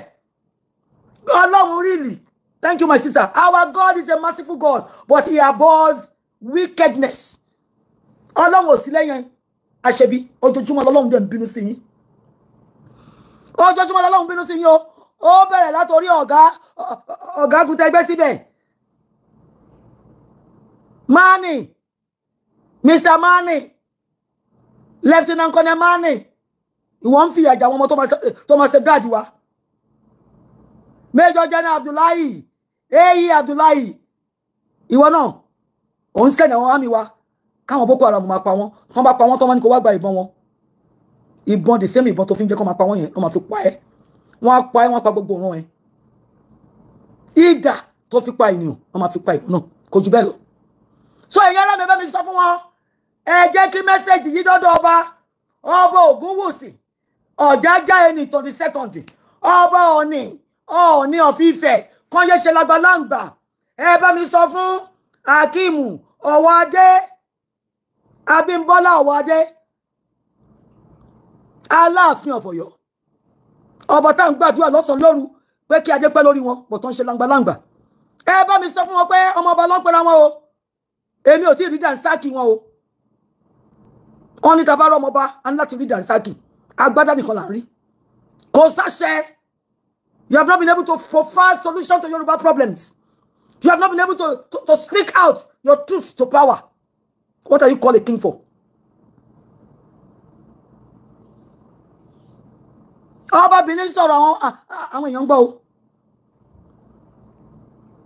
Ọba Fúlàní Emir of Sokoto tó bá yánsì tẹ́ ẹ̀ bá ṣọ́ra ṣe Emir of Ìbàdàn lẹ máa rí ẹ̀rí Sultan of Ifẹ̀ ṣé n tó fẹ́ nìyẹn ẹ múra sí lẹ́yìn tó bá pa àwọn èèyàn yín tán wọ́n á jókòó sórí àpèrè bàbá yín tó bá jẹ́ n tẹ́ fẹ́ nìyẹn ẹ ganu kalẹ̀ kẹ́ máa wò wọ́n kẹ́jẹ́ kọ́ máa pa wá lójú yín kẹ́ máa gba Ghana must go 10 million lọ́wọ́ bàbá Tinubu oníkòmọ́kòtò ajẹ́ lójú alẹ́lẹ́ jẹ́ lójú àlejò bàbá Tinubu tí bẹ́ẹ̀ wọ́n fẹ́ wọ́n kọ̀ o èmi ọmọ bẹ́ẹ̀ wọ́n mọ̀ o Ọlọ́run bínú sí wọn o bàbá Tinubu tẹ́ ẹ̀ bá ṣọ́ra ṣe máa ṣẹlẹ́yà gbẹ̀yìn ni ẹgbọ́n tí mo sọ fún yín tẹ́ ẹ̀ bá ṣọ́ra ṣe Olúwa máa ṣe yín ní bó ṣe ń ṣojú ẹlẹ́yà lè máa ṣe gbẹ̀yìn ojú máa tì yín gbẹ̀yìn ni kì í ṣe mi ni mo sọ bẹ́ẹ̀ o Ọlọ́run ní gbogbo ẹ̀yin aṣebi ojoojúmọ́ inú ń bàjẹ́ nítorí ìwà ibi tẹ́ ń ṣe ọ̀tọ̀ wọn ṣe ṣége fún yín ẹgbọ́n tí mo sọ fún yín Olúwa máa ṣe ṣége gómọ̀ ṣáàdáyà fún gbogbo yín but nítorí ọba Ògúnwùsì Ẹnìtàn Ọ̀jájá the second Ọọ̀ni of Ifẹ̀ àti ọba Akíìmù Abímbọ́lá Ọ̀wọ́adé Aláàfin of Ọ̀yọ́ òun ni mo kẹ́kẹ́ bá mi fi kíní ìránṣẹ́ o kán soríkorí kán fi kùn lukùn kán fi àyà lu àyà kán jẹ́ kí orí wọn pé competition lórí burúkú tẹ̀ ń ṣe ṣẹ́yìn rí ọba àwọn Emir Fúlàní kán máa bára wọn jàjà òṣì tẹ́yìn jà ọba àlúbọ lẹ́yìn rí lórílẹ̀-èdè ayé tó ń jàjà lánàá tẹ́ ń jà competition lórí burúkú tó yẹ kẹ́ combine kẹ́ collaborate kẹ́ interact together kẹ́ mọ bá ṣe máa gbára wa kalẹ̀ lọ́wọ́ bàbá Tinubu àtàwọn ẹ̀mẹ̀wẹ́ Fúlàní ìjọ òṣìlẹ́ńjà competition sọmọ ọ̀yá ni yẹn ni tẹ́ ń compete tẹ́ ń ṣe bẹ́ẹ̀ tẹ́ ẹ̀ gbádùn ọ̀rọ̀ mi ò pọ̀ púpọ̀ o tó rán tó bá sọ̀rọ̀ díẹ̀ fọmọlúàbí tó bá dénú àdó dídí ewúro ni mo sọ sí yín o tẹ́ bá jẹ lẹ́nu tẹ́ bá gbé mi tán ó yẹ kó dùn létí yín ni mo ti sọ bẹ́ẹ̀ o ọba Ọ̀jájá tí kì í máa ṣe pé orí adé tó wà mo lè bí ẹ lọ́mọ o torí mi náà máa pé 70 next year tó bá jẹ́ 50 ó mìíràn pé mo lè bí ẹ lọ́mọ torí tí bá bímọ àti 18 máa bí ẹ bó ti mi ò bímọ bàbá Tinubu ló ń bímọ àtẹ́yìn tó máa jẹ́ 73 tọmọ wọn náà máa jẹ́ 63 wọ́n ti ń bímọ àtẹ́yìn èmi ò bímọ àtẹ́yìn nítorí náà mo lè bẹ́ sọ̀rọ̀ lóòótọ́ ọba nìyí mo lè gbóríyìn fún ọba mo respect ọba ṣùgbọ́n tó bàbá ń ṣe mọ́kùnmọ́kùn rádaràda somebody need to talk King Charles of London wọ́n sọ̀rọ̀ sí nígbà tó ń ṣe mọ́kùnmọ́kùn rádaràda rẹ́dẹ̀rẹ́dẹ́ ó jẹ́wọ́ òun bímọ síta gbogbo ẹlẹ́yà tó ṣe ó jẹ́wọ́ ẹ̀yin ń pa wá ní mẹ́sàn-án mẹ́wàá ẹ̀ ń ta ilẹ̀ wa fún Fúlàní wọ́n ń gorí ilẹ̀ wa wọ́n ń pa àwọn àgbẹ̀ wa wọ́n ń gbọ́ àwọn ìyàwó àgbẹ̀ sùn ẹ̀ sọ̀rọ̀ torí pé wọ́n ti gbowó fún yín kí lẹ fẹ́ fowó ṣe tálù bàríkà ọba sínú ọ̀rọ̀ yín kí lẹ fẹ́ fowó ṣe tí Ọlọ́run bá ń bínú sí yín wọ́n ní ẹ̀ ń wówó lọ ìpàdé yìí lọ́nà tẹ bá rí owó kì í tẹ bá pàdé owó náà tẹ rí owó yẹn kì í ṣe ìlẹ̀ máa fi rà nígbà tó Ọlọ́run ti gbé yín sórí àpèrè tó yẹ kẹ máa jí kẹ máa dúpẹ́ lọ́wọ́ Ọlọ́run kẹ máa fàṣẹ jáde kẹ máa live with integrity and honesty ẹ lẹ fẹ́ ṣẹlẹ̀ ayé báṣubàṣu rádaràdà bíi bàbá Tinubu ẹ má kàn dín nídìí yọ ní gbogbo yín àfi kẹ lọ jáwọ́ nínú àpọ̀n tí ó yọ kẹ gbómi lákàná ẹ̀yin ọmọ Yorùbá ògidì, ẹ̀yin ọmọ ìyá mi nínú ẹ̀jẹ̀, ọ̀rọ̀ mi ò tún jù báyìí lọ. Èmi náà ni o, ẹ̀gbọ́n yín àbúrò yín, ṣùgbọ́n pàápàá jùlọ èmi lọmọ ìyá yín nínú ẹ̀jẹ̀. Mo kí yín, mo kí yín. Mo ní ẹ kú faradà, ẹ kú fọmọ ènìyàn ṣe. Ó ń ṣe wá bẹ́ẹ̀ ni, ó ń ṣe ọmọ olókùú bẹ́ẹ̀ ni, wọn ò ní sí pẹ̀lú yẹ. A máa lá o, mo tún ní kí n tún sọ fún yín ni. Gbogbo ohun tí bàbá Tinubu bá fẹ́ kó ṣe, tó bá kú òde tútù, kó wọnú sánmọ̀ lọ, tán tún padà wá, a máa lọ. Èmi ni mo sọ bẹ́ẹ̀ fún yín, a máa lọ. Gbogbo ohun tí bàbá Tinubu bá mọ̀ ṣe kọ́ lọ ṣe, àwọn kọ́ lọ lọ́run. Nígbà tí Pharaoh sọ pé àwọn ọmọ Israẹli ò ní lọ, tó sọ pé àwọn ọmọ Israẹli ò ní lọ, the God says, let my people go. Ó rán Musa, táwa Kírísítẹ́nì pè ní Moses, pé kó lọ bá Moses pidán mẹ́wàá fún, ó lóhun ò ní jẹ́ kẹ́ lọ sẹ́. Ẹrú lẹ máa ṣe fóhun, ẹ̀yin lẹ ń kọ́lé hun, ẹ̀yin lẹ ń ṣe kóhun, ẹ lọ síbi kankan. Nígbà tó dorí ẹ̀kẹwàá, gbogbo àkọ́bí àwọn ọmọ Egypt lọ́lọ́run pa o. Bàbá Tinubu, mo fi ń pàrokò fún yín ni mi ò mọ bọ́lọ́run ṣe fẹ́ ṣe. Nígbà tí Pharaoh of Egypt náà ọmọ Israel ò ní lọ, Ọlọ́run pa gbogbo àwọn àkọ́bí ọkùnrin o. Gbogbo àkọ́bí ọmọ ìlú Egypt lọ́lọ́run pa lálẹ́ ẹjọ́ kan. Àti ẹranko wọn tó jẹ́ àkọ́bí. Sọ́ọ̀nù, méèlì, Ọlọ́run pa wọn o. Tẹ́ bá kọ̀ dí àìmọ́ ṣe sí Ọlọ́run, tí ẹ páyà Ọlọ́run bàbá Tinubu, tẹ́ rò pé Ọlọ́run ò sí ní sánmọ̀ mọ́. Olúwa máa yànnàná yín ni o, èmi ò mọ bó ṣe máa ṣe o. But I'm telling you for real, Ọlọ́run bẹ, èmi rẹ̀ sì ń bẹ. Tẹ́ bá kọ̀ dí Àṣàkẹ́, tẹ́ ṣe orí kunkun bíi máṣíìnì Ìgbò, tẹ́lẹ̀ ẹ̀ ní gbọ́, ta wí títí tẹ́lẹ̀ ẹ̀ ní gbà. Bàbá Tinubu, you will experience the onslaught of the Almighty God. Ọlọ́run alágbádá aná, alápá kábíkábí, àrí ìró àlà. Ọlọ́run tó ń dájọ́ afẹ́yín pẹ̀ràn. Ẹ̀rí gómọ̀ ṣáàdáyá. Ẹ̀rí èèyàn, ẹ̀rọ pé ẹranko ni. Ẹ̀rí ẹranko, ẹ̀rọ pé èèyàn ni. Owó tí mo ní ni mo yá yín ẹ o. Mi ò lówó, mi ò lágbára. But àṣetánì tẹ́ fẹ́ yà, Ọlọ́run máa bínú sí yín ni o. Torí Ọlọ́run ó kẹ̀yìn sí àṣetánì. Tẹ́ bá wá ní ti àṣetánì lẹ fẹ́ ṣe, ó ti dájú pé Ọlọ́run máa kọ̀yìn sí yín. Ó ti dájú pé Ọlọ́run máa kẹ̀yìn sí yín bàbá Tinubu. Àwa ò lágbára, I'm still saying it. Àwa ló yẹ kó máa pè ní màálù tí ò ní rù. Ṣùgbọ́n kí ló máa ṣẹlẹ̀? Olúwa máa bá wa lé ṣinṣin lọ. Ẹ̀yin lé ṣinṣin wá bàbá Tinubu. Ọlọ́run máa lẹ́yìn ní. Bó máa fọ̀kọ̀ fọ́ yín lórí ní. Bí gíní ẹmọ́rọ̀gùn ló máa fi fọ́ yín lórí ní. Bó máa domi gbóná lẹ́yìn lórí ní, kò sí ìtókun àwa. A máa fà yín lé ìjọba Ọlọ́run lọ́wọ́ ni. Tí àwọn alálàbá ṣe tí wọ́n láwọn mọ́ ṣe, àwọn èdìdí ọ̀run á fà yín yarí pẹ̀rẹ̀pẹ̀. Èmi ni mo sọ bẹ́ẹ̀. Torí Ọlọ́run ní kí n sọ̀rọ̀ káṣẹ́gun. Mo pa lẹ́sẹ̀ lẹ́nu. Bẹ́tẹ̀ bá jáwọ́ nínú tẹ́ ń ṣe bàbá Tinubu, ẹ rí ìjàgbàjẹ́ Ọlọ́run, ẹ rí ìbínú Ọlọ́run. Ìdà tẹ́ fi ń pa àwọn ọmọ aláìní, àwọn ọmọ tẹ́ní kò lówó, tẹ́ ní wọn ọ̀dẹ́ èèyàn. Mo ní the same ìdà yẹn, Ọlọ́run á mú wá sínú ilé yín, mo wá fẹ́ wo ohun tẹ́ fẹ́ ṣe fún Ọlọ́run. Ìkànnì yín o bàbá Tinubu. You are a wicked man. You are not a father. You are not a statesman, bàbá Tinubu. Àwọn ọmọ kékèké ń pè yín ní T-pain. Èmi gan sọ pé tí terrible nìyẹn. Ẹ̀yin ni tí chaos. Ẹ̀yin ni tí destruction. Ẹ̀yin kan náà ni tí depression. Ẹ ti kó depression báwọn ọmọ Yorùbá. A kì í ronú tẹ́lẹ̀tẹ́lẹ̀ o. Àti di pé a ti wà depressed. Ẹ tún wá sọ wá di ẹran fún Fúlàní. Tẹ́ wá ń jẹ́ tẹ́jọ́yẹ tí genocide. Bàbá Tinubu, ohun tó lọ bẹ́nu ẹ̀ mọ̀ ń pa ẹ̀. Wọ́n lẹ́ mọ̀ ń pa ẹ̀ allegedly. Ẹ dìde Karantesha bàbá Tinubu kọ́lọ́ tó kọjá ìmọ̀ṣẹ́ sí yín. Ẹ má jọyẹ tí terrible o. Ẹ má jọyẹ tí chaos. Ẹ má jọyẹ tí trouble. Ẹ má jọyẹ tí destruction. Ẹ má jọyẹ tí genocide. Bàbá Ahmed Bọ́lá Tinubu, ẹ ṣàánú àwọn ọmọ tálíkà. Wọ́n lẹ́yìn ọ̀bọ̀ tó ń lọ́lọ́run. Wọ́n lẹ́jẹ̀ lọ́rùn bí àwọn ọmọ yín. Ẹ lè gbà kó mú ìdà kọjá lórí ìṣe yìí o. Ẹ lè gbà kó réèpù Fọláṣadé o. Ẹ gbà kí Àbíbá tú yín ṣàkọṣàbò kán ṣe nǹkan kan fún o. Ẹ gbà kán gbé kán kidnap Ọláyínká. Kí ló wá dé tẹ́ wá lajúlẹ̀ tẹ́ ganu kalẹ̀ tẹ́ jẹ́ kó máa gbé àwọn ọmọ mẹ̀kúnnù torí pé bàbá wọn kì í ṣe gọ́vnà, bàbá wọn kì í ṣe mílíọ̀nìyà bíi tiyín. Ṣọwọ́ tẹ ní ọwọ́ yín ẹ ṣiṣẹ́ sọ bí tẹ́ ti ṣiṣẹ́ fún wa. Gbogbo irọ́ tẹ̀ ń pa tẹ́ rò pé bí Ọlọ́run ní tu Ọlọ́run ti ń tú di yín síta bàbá Tinubu. Ẹ gbà yìí. Ẹ gbọ́n tí mo sọ fún yín. Ẹ gbà yìí mọ́sẹ̀. Olúwa ó ń tú di yín síta bàbá Tinubu.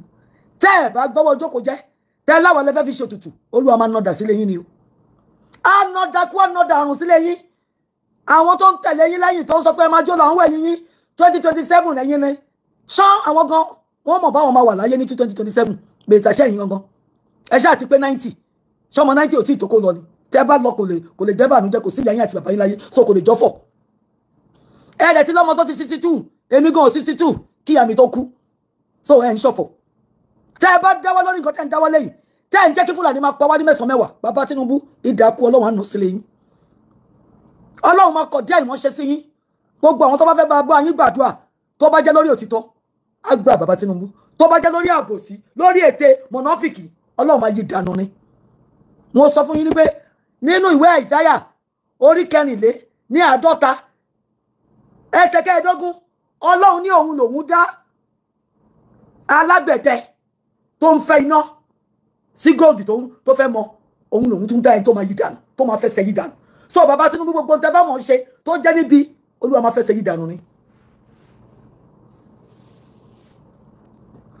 ọ̀rọ̀ mi ò jù báyìí lọ bó ṣe máa rí bẹ́ẹ̀ ni brother mi bó ṣe máa rí nìyẹn o amen so shall it be for all the wicked leaders in that space in that contraption in that Nigeria called Nigeria a country that is sinking a decadent country full of wicked people narcissist people greedy leaders they are not leaders they are despots they are totalitarians they are narcissist people and they are dictators they do not want freedom for the rest of the masses but the onslaught of God is coming the onslaught of God does not respect anybody God is not a respecter of any person either is Baba Tinubu the president or SAN Afe Babalola and the rest of other ragamuffins that call themselves leaders.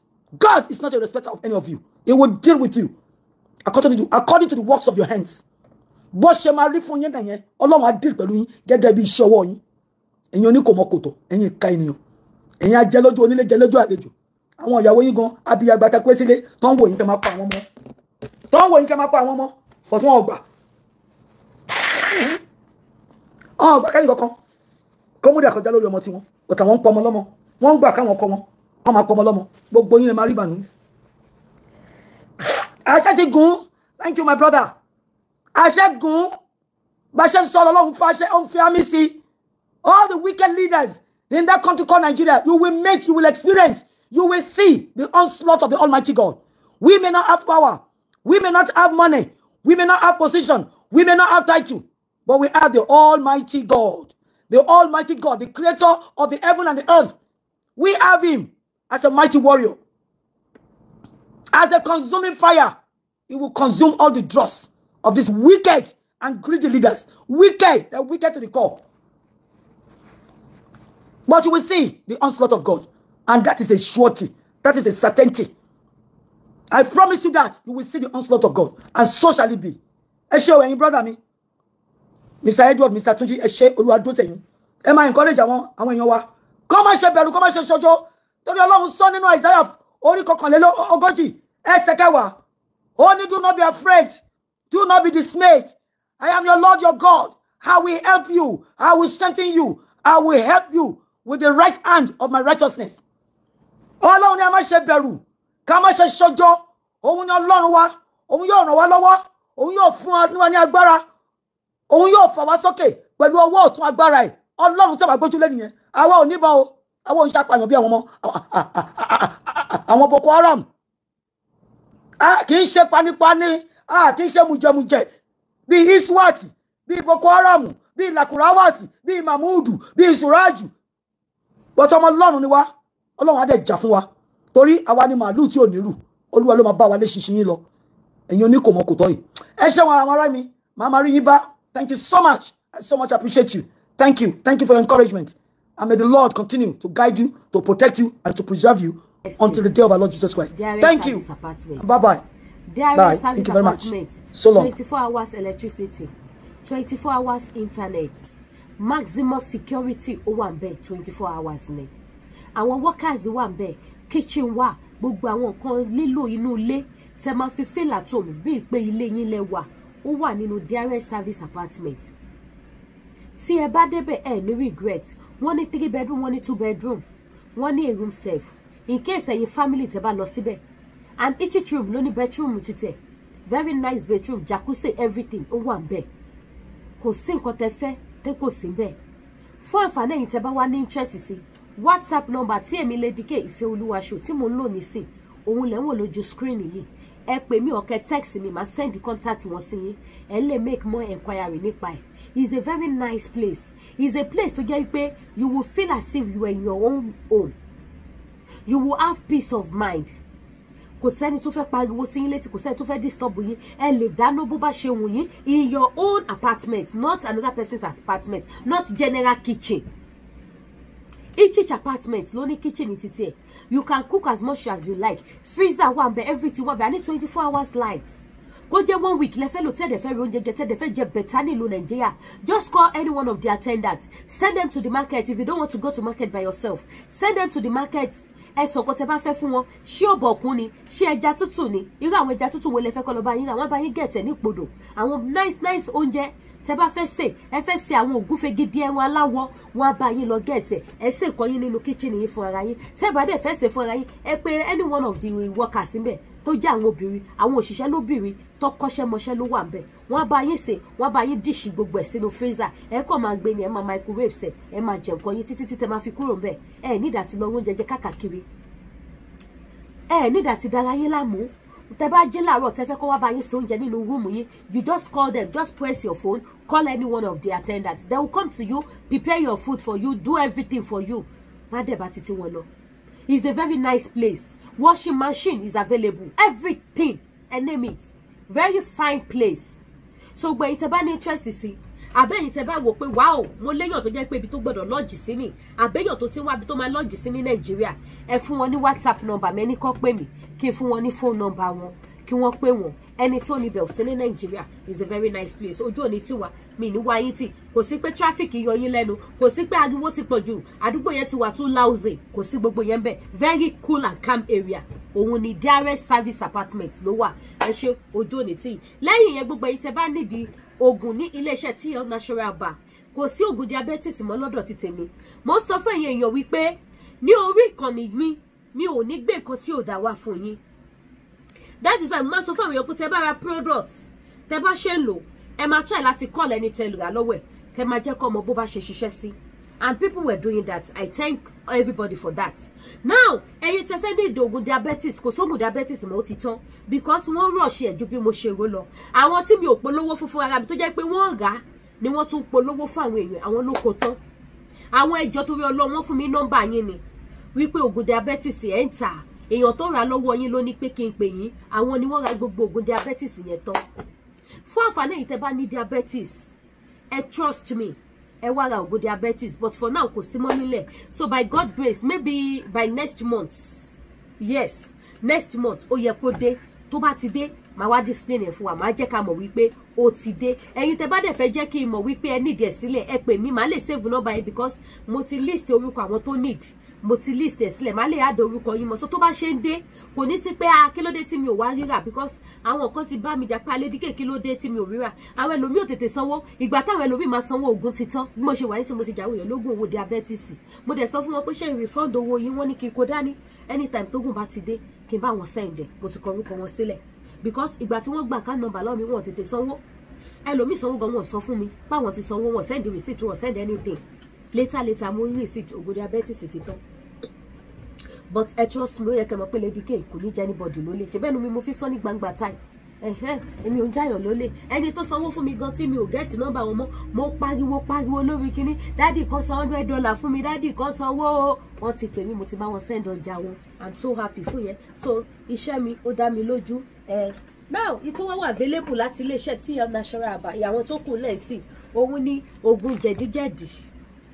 Àwọn eléyìí náà ajẹ́bi dójú confirm gidi ni. Àbí tẹ́ máa fi dóbò, wọ́n á doyin abẹ́ yá gbóná. Ẹ wò ó pákúrú mọ́kòdó dáadáa. Tẹ́ bá gbọ́ àdó yàtá gidi. Òun ni agúnmu ni manpower, ọkùnrin ló máa lò kí n ṣe obìnrin. Obìnrin ò lè lò. Agúnmu manpower ni kò dẹ̀ lẹ́ni side effects ju wípé kẹ́ ṣáà dóbò dáadáa. eléyìí ò mọ àmì ìdóbò jàre ó ti o tó bá ti dóbò má lò ó gbogbo ẹ̀yin dáàdì 30 80 30 70 ẹ lè lò ó kò ní effect kankan fún yín gbogbo ẹ̀yin dáàdì 31 90 years tó dẹ̀ ṣe wọ̀nyí kẹ́ máa ṣe bíi ti gba ìwé ẹgbẹ̀lúra mo fi ọwọ́ ìsọ̀yà fún yín ẹ máa dóbò ẹ̀yin 30 90 ẹ̀yin bàbá 30 90 ẹ̀yin mọ́mì tẹ́ mọ̀ pé yes dáàdì ti dàgbà gan dáàdì ò lè ṣe mọ́ àbí nǹkan ọmọkùnrin wọn tó bá ti dìde báyìí kò lè dáadáa débi tó máa ṣiṣẹ́ ẹ jẹ́ kí wọ́n lò kò ní side effects kankan wọ́n á lò wọ́n á dóbò bó ṣe yẹ kó dóbò kó jẹ́ pé tó bá ti lò ẹ má sá fún wọn ẹ jẹ́ kó ṣiṣẹ́ dáadáa ẹ jẹ́ kó gbádùn wọn ò lè dá bẹ́ẹ̀ lu ibẹ̀ ò lè dá lu ìtò ilẹ̀ yẹn kàn fi tutù tó tutù ilẹ̀ ọlọ́ra tutù yẹn wọ́n kàn máa bá yín sọ di gbígbóná ni torí pé kí ni wọ́n bá yín gbó dáadáa kò ní tutù mọ́ gbogbo mídìmídì ice block yẹn ó máa yọ ibẹ̀ máa gbóná àṣírí ibẹ̀ lélẹ̀ Agumu Manpower láti iléeṣẹ́ ọtí on natural bar gbogbo àwọn tó ń rà tó ń lò ni wọ́n kọ sára gbogbo ẹ̀yin boys tẹ́lẹ̀ ṣe kí ni tẹ́lẹ̀ papọ̀ mọ́tẹ́dógò dáadáa òun ni ń tẹ nílò lélẹ̀ ẹ̀yin 1 minute silent òun nìyí ṣíbí kan ní lọ́sẹ̀ ẹ máa dóbò lọ kò ṣe ohun tẹ́ máa lò lójoojúmọ́ kì í ṣe pé mo fẹ́ dóbò lẹ́nìí máa lò lẹ́nìí ó tún dọ̀la mo tún lò no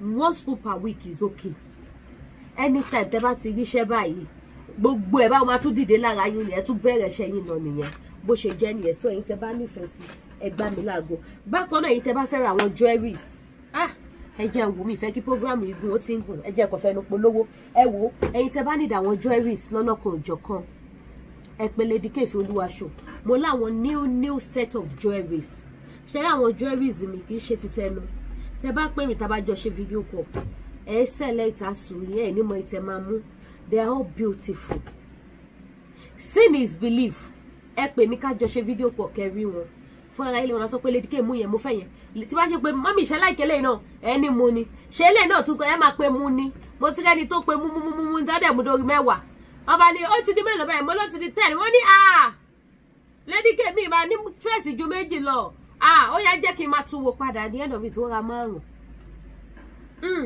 ọ̀rọ̀ àmọ́ pẹ́ gbogbo ẹ̀ ló wọjú mi ìfẹ́ fi sílẹ̀ ele gbogbo ẹ̀ ló ṣe kámikàmi so ẹjọ́ ẹ patronize lójú òní tí yẹn dẹ̀ ní regret pé ẹ ra jewelries àbẹ́ anything tẹ́ bá yà lọ́dọ̀ mi ẹ never regret ní agbára Ọlọ́run wípé ẹ bá Lady K dòwò pọ̀ bó ṣe jẹ́ nìyẹn lẹ́yìn ẹ gbogbo ẹ̀yin tẹ́ bá tún wá fẹ́ ra purse ó wà available aláwọn fine purse níbẹ̀ yẹn ọlá space tí ó sì yóò jẹ́ kí n lè display nírú àwọn purse yẹn sìn ọwọ́ ẹ̀yìn báyìí ni mo tò sí lórí hanger ó wà lẹ́yìn báyìí lórí hanger but camera ò kí ń gbé gbogbo ẹ̀ so purse náà wà ẹ̀yin tẹ́ bá ti fẹ́ bákan náà ẹ̀yin tẹ́ bá fẹ́ ra spiritual items kí ló ń ba ọ́ lẹ́rù kó wí ẹ̀rù kò sí inú ọkàn mi torí Jehovah ń bẹ láàyè ẹ̀rù kò sí inú ọkàn mi gbogbo ẹ̀yin tẹ́ need àwọn spiritual items lọ́lọ́kan òjọ̀kan ẹ pè mí o anything tẹ́ bá fẹ́ tó bá jẹ́ àwọn nǹkan ìṣẹ́gun lẹ bá fẹ́ ẹ pè mí tó bá jẹ́ àwọn nǹkan tẹ́ lè lò fún àánú ojú rere ìgbédìde gbogbo nǹkan tẹ́ lè lò láti ṣẹ́gun àmúbọ́ láti ṣẹ́gun ọ̀tá láti dábì padà sórí oníbi lóríṣiríṣi gbogbo àwọn nǹkan ìṣẹ́gun kì í ṣe gbogbo aṣọ la máa ń sá lóòrùn mo máa ń sọ ní gbogbo ìgbà ṣùgbọ́n gbà tẹ́ bá ti pè mí ẹ̀yin tẹ́ bá ti mọ̀ wípé yes at least pẹ̀lú àwọn sáì tí mo rí mo need àti lo nǹkan spiritual mo need àti lo iṣẹ́ sára láti lè fi pọ́ǹkẹ̀ àbí láti lè fi achieve àbí láti lè fi káyè kó gbà mí ẹ pè mí ó wà available àjẹbídọ́ àwọn spiritual items wa confam wọn ni wọ́n bẹ́ẹ̀ ni àwọn tó bá jẹ́ pé black soap báyìí kì í ṣe ọṣẹ dúdú Ghana soap ni Ghana soap òun ni mo fi ṣe Ghana soap ẹ̀yin tẹ́ bá mọ̀ Ghana soap ẹ ti rí bẹ́ẹ̀ yẹn bí mo ṣe ṣe yẹn ti pé yes Ghana soap lélẹ̀ eléyìí ò ṣọṣẹ dúdú ọlá wípé a lot of people kan ló like àwọn ṣe white yẹn máa ní àwọn òfin bẹ́ẹ̀ like àwọn ṣe joy nǹkan kan ni mo tún ṣe máa lo Ghana soap fi ṣe àwọn iṣẹ́ mi so gbẹ̀yìn tẹ́ bá nídìí wọn ẹni iṣẹ́ ẹ contact Lady Kefì Olúwaṣọ iṣẹ́ aṣínà wà awẹ́bíwẹ́ ìpè wà iṣẹ́ arọ́bí ó wà iṣẹ́ àgbélépọ̀tà ó wà iṣẹ́ back to sender lóríṣiríṣi ó wà iṣẹ́ aṣínà iṣẹ́ kíkan máa bọ́ lọ́wọ́ yẹn kí ẹ máa pọ̀ ṣùnkan all the time kíkan yẹn má bọ́ sí gbogbo ẹ̀ ó máa dópin kò sí ohun tàdúrà ṣe tì bẹ́ẹ̀ ni àwa là mọ̀ kí ẹ̀ tàbá mọ̀ kí ẹ̀ wà láìdàlà àmọ̀ pé ó confirm gidi apá àti òṣì ó mú yes so gbogbo àwọn nǹkan bẹ́ẹ̀ yẹn ó wà so many things àwọn nǹkan tá a lè lò fún ìgbéyàwó náà ó wà mi ní rojọ́ jù lórí àwọn nǹkan marriage yẹn mi ní rojọ́ púpọ̀ lórí àwọn yẹn ṣùgbọ́n àwọn nǹkan tá a lè lò fún ìgbéyàwó ṣókí ni máa gé ó wà available. Bákan náà gbogbo ẹ̀yin tẹ́ bá nídìí àwọn pef lọ́lọ́kan òjọ̀kan ó wà, ẹ̀yin tẹ́ bá nídìí àwọn nǹkan ọ̀fà téèyàn lè mú ó wà available. Mo ní àwọn iṣẹ́ ọ̀fà lọ́wọ́ lóríṣiríṣi, tó bá jẹ́ wíwẹ̀ ó wà, tó bá jẹ́ fífipá ó wà, tó bá jẹ́ mímu ó wà. Èyí tẹ́ bá ti fẹ́ ni, kò sí iṣẹ́ tẹ́ fẹ́ tí kò sí, kò sí nǹkan spiritual items tẹ́ fẹ́ tí kò sí. Tó bá dẹ̀ jẹ́ pé àwọn omi náà ni just ordinary water tẹ́ lè fi máa mix omi ìwẹ̀ yín, èmi lè mímọ̀ pé kì í ṣe ordinary water ni máa gbélé yín lọ́wọ́. Bẹ́ẹ̀ ni omi yẹn iṣẹ́ ni wọ́n, èyí tẹ́ bá ti fẹ́. Tó bá jẹ́ fún business náà ni, omi tẹ́ ń wò is not just ordinary water. Ẹ jẹ́ kí n tún fi mí hàn wá, and this one too also here is not ordinary water. Bẹ́ẹ̀ ni èyí tẹ́ bá ti fẹ́. Eléyìí sì fún ẹni tó bá ń ṣe business, ẹ mọ̀ fi fọ ọwọ́ yín ni ní agbára Ọlọ́run. Àpamọ́wọ́ owó àtàjèrè ọjà, èyí tẹ́ lè wọ́n sí ṣọ́ọ̀bù yín wà, èyí tẹ́ lè lò fún awọ́rò, gbogbo ẹ̀ ló wà. Tó bá dẹ̀ jẹ́ pé wẹ ìgúnwó èpè náà ni, omi tẹ́ lè máa fi mix omi ìwẹ̀ yín fún course breaker, ìyẹn náà wà available. Gbogbo ìtẹ́ bá ti fẹ́, ẹ̀yẹ́ ṣàtìpé Lady K, Ìfẹ́ Olúwa show, the baby of Yorùbá nation, anything. Àwọn míì wà tí mi ò fi ẹnu sọ lórí social media, so èyí tẹ́ bá ti fẹ́ níbẹ̀ ẹ̀yin pè mí, èmi á ṣe kíni, màá ta fún yín, màá send ẹ̀ sí yín any country. Kò sí country táwọn mi ò kí ń send ọjà mi sí. Àdúrà gbogbo wa gbà lórúkọ Jésù. Àníbáráyé fọwọ́ tí ibi oníṣẹ̀lẹ̀ sí wa, ìdààmú oníṣẹ̀lẹ̀ sí wa. Tó bá dẹ̀ já wọn lọ́fíńdà náà ní lọ́lọ́kan òjọ̀kan, Miss Paris àti bẹ́ẹ̀ bẹ́ẹ̀ lọ. Miss Paris big size náà wà, but mi fi bẹ́ẹ̀ ni big size púpọ̀ mọ̀ wọ́n bo big size yẹn. Mi mọ̀ pé àwọn èèyàn ń lo Miss Paris bẹ́ẹ̀ yẹn, especially that big size all bò ní wìtìwìtì, but mo ṣì ní díẹ̀ medium size yẹn wà dáadáa, small size ó yà pa bẹ́ẹ̀ bá ṣe fẹ́ wọ̀nyẹn náà sí. Tó bá dẹ̀ Jolly Michael náà, tó bá yẹ back to sender, tó bá jẹ́ náà là, tó bá jẹ́ 77 àti bẹ́ẹ̀ lọ, àti Divine Grace lọ́fíńdà wà lóríṣiríṣi. Èyí tẹ́ bá ti fẹ́. Owó ọjà mi ò dẹ̀ wọ́n, kò gani lára. Kó lọ nílẹ̀ kó dowó, kádùúrà gbogbo wa ṣáà ti ṣe kìnnì kó ti gbà ní kàtìgá àánú gbà, kí gbogbo wa ti ní testimony ayọ̀, kí gbogbo wa nígbàgbọ́ wípé Jésù lọ́ba. That is it. Ohun tí mo dúró fún nìyẹn. Mo ń polongo ìyìn gẹ́gẹ́ Jésù mi ni. So èyí tẹ́ bá ti fẹ́, ẹ gbà mí láago, ojú òní tì wá, ọ̀tá òní yọ̀ wá ní agbára Ọlọ́run. Ẹ má wá gbàgbé láti bá mi share ètò, ẹ subscribe sí YouTube channel mi, ẹ tọ notification bell yín ní agbára Ọlọ́run alààyè. A tún máa fi ayọ̀ àti àlàáfíà, a tún máa fi pàdé. Mi ò tí polówó wig, ẹ má bínú. Wig náà wà lóríṣiríṣi, braid wà, bob wà, wet and wapes wà, àti bẹ́ẹ̀ bẹ́ẹ̀ lọ. Wig pọ̀ ó yapa, sunsun ni, ìtí wọn sún ni, raw back, ṣùkú, gbogbo ẹ̀ ìtẹ̀yìn big mommy lè lò. Ẹ̀yin mommy tẹ́ like kí wig tóbi tẹ́ kọ̀ fẹ́ àwọn small wig tẹ́ máa dé sórí yín tó dẹ̀ máa look pretty, gbogbo ẹ̀ ló wà available. Tó bá dẹ̀ jẹ́ pé ẹ̀yin tẹ́ like long wig náà ni, gbogbo ẹ̀ ni mo ní. Èyí tẹ́ bá ti fẹ́, ẹ pè Lady K, Ìfẹ́ Olúwa show, the baby of Yorùbá nation. Ẹ subscribe sí YouTube channel wa, ẹ tọ notification bell ní agbára Ọlọ́run. Mi ní wẹ́nikẹ́ni tí ire o.